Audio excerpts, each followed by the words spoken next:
திருவிழாவை கொண்டாட இருக்கின்றோம். அதன் தொடக்கமாக புனிதரின் திருவுருவம் தாங்கிய இந்த கொடியினை மந்திரித்து இந்த கொடியினை ஏற்ற இருக்கின்றோம். கொடி என்றாலே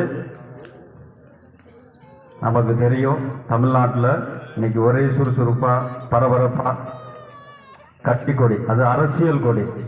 அந்த கொடிக்கும் இந்த கொடிக்கும் நிறைய வித்தியாசம் இருக்கிறது. அந்த கொடி ஏற்றுவதற்கும் இந்த கொடி ஏற்றுவதற்கும் இது நம்முடைய புனிதர் பாதுகாவலருடைய கொடி. இந்த புனிதருடைய பரிந்துரையால் இந்நாள் வரை இறைவன் நமக்கு செய்த அனைத்து நன்மைகளை நினைத்து பார்த்து ஆண்டவருக்கு நன்றி கூறுவோம்.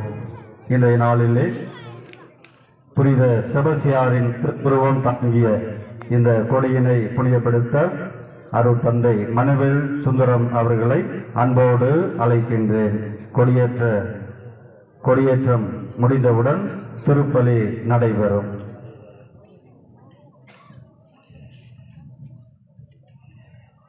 தந்தை மகன் தூய ஆவியானவரின் பெயராலே, ஆண்டவர் பெயராலே நமக்கு உதவி உண்டு. ஆண்டவர் உங்களோடு இருப்பாராக. மன்றாடுவோமாக. இறைவா, மக்கள் தங்கள் பாதுகாவலரின் திருவிழாவை கொண்டாட தயார் செய்திருக்கும் இந்த கொடியை ஆசீர்வதித்து புனிதப்படுத்தியருளும். இந்த கொடி உயர ஏற்றப்படுவது போல எங்களுடைய உள்ளங்களும் விண்ணகம் நோக்கி உயர்த்தப்படுவனவாக. இந்த நவநாட்களில் இந்த கொடியை காண்போர் அனைவரும் எம் பாதுகாவலராகிய புனித செபஸ்தியாரை நினைவு கூர்ந்து அவர் தம் முன் மாதிரியை பின்பற்றி உமக்கு உகந்தவர்கள் ஆவார்களாக. எங்கள் ஆண்டவராகிய இயேசு கிறிஸ்து வழியாக உம்மை மன்றாடுகின்றோம். ஆமென். விண்ணுலகில் இருக்கிற எங்கள் தந்தையே,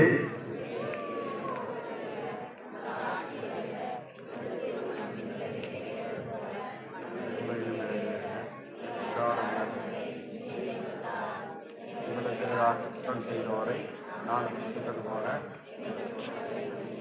எங்களை சோதனைக்கு உட்படுத்தாதையும் தீயோரிடமிருந்து எங்களுக்கு தரலும். ஆமென். அருள்மிக பெற்ற மரியே வாழ்க.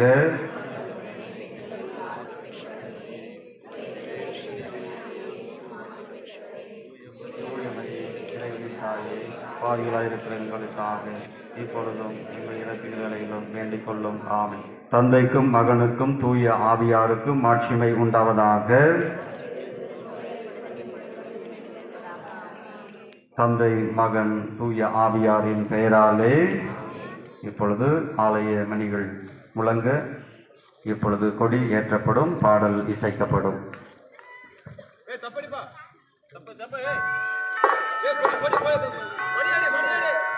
மணி